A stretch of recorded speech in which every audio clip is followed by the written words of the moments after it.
Clover Retribution for Dummies, here to provide the information you need to succeed. We're going over Aetherstone Isle, what to do, where to go, and how to beat it. As always, I have a doc that lists everything we're going over, linked in the description. If you have any more questions, I have a Discord where I'm more than happy to answer anything. I also answer questions in the Clover Retribution Discord, which are both linked down below. Feel free to pay me and I'll probably answer as long as I'm not busy. Anyway, let's begin.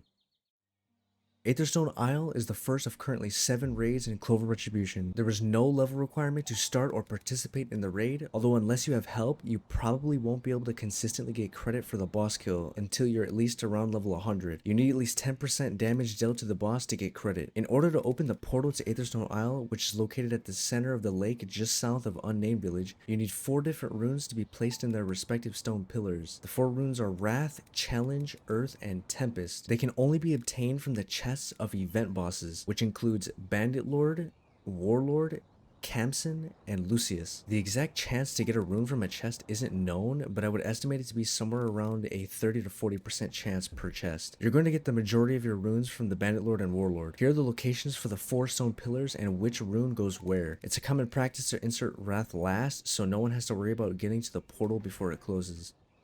The boss you fight in this raid is called Aetherstone Golem. He is immune to the poison status effect and all his attacks deal bludgeoning damage. Golem has 3 attacks. He summons a stone fist from below you, he slams the ground, and has a spinning AoE attack. You can parry and perfect dodge all 3 of his attacks. After Golem gets below 75% health, the portal will close and you'll have to do a DPS check about every time you stun him. When you see these purple crystals appear, you'll have exactly 30 seconds to destroy all 6 of them before everyone in the area is killed. This is the main reason most people can't solo this raid, because you'd have to be able to one-shot the crystals to make it on time. If the raid is failed, the portal goes on about a 15-minute cooldown. Golem has 13 drops. 11 are dropped directly from Golem and 2 are gotten from the chest that spawns after he dies. The corrupted mana crystal is only for the main story quest, which I cover in my leveling guide. The mana wielder title gives 15% more magic mastery and 5% more mana after reaching the soft cap. You'll need this title to get the Arcanist class. The Aether Blade is the best sword for dark magic at the moment, since the Wrath M2 gives a 12% increase to all damage. I have no idea what the other 3 runes do. I spent over an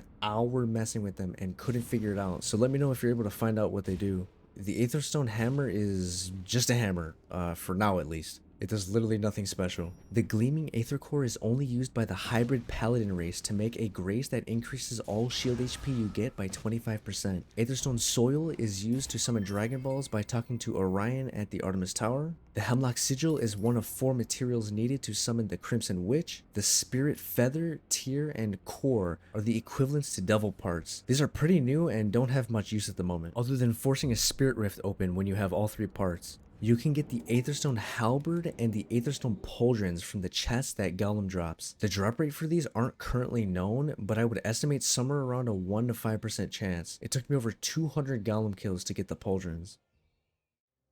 If you have any requests as to what you want a guide for, let me know. If this guide helped out at all, consider subscribing. Thanks for watching, and I'll see you next year.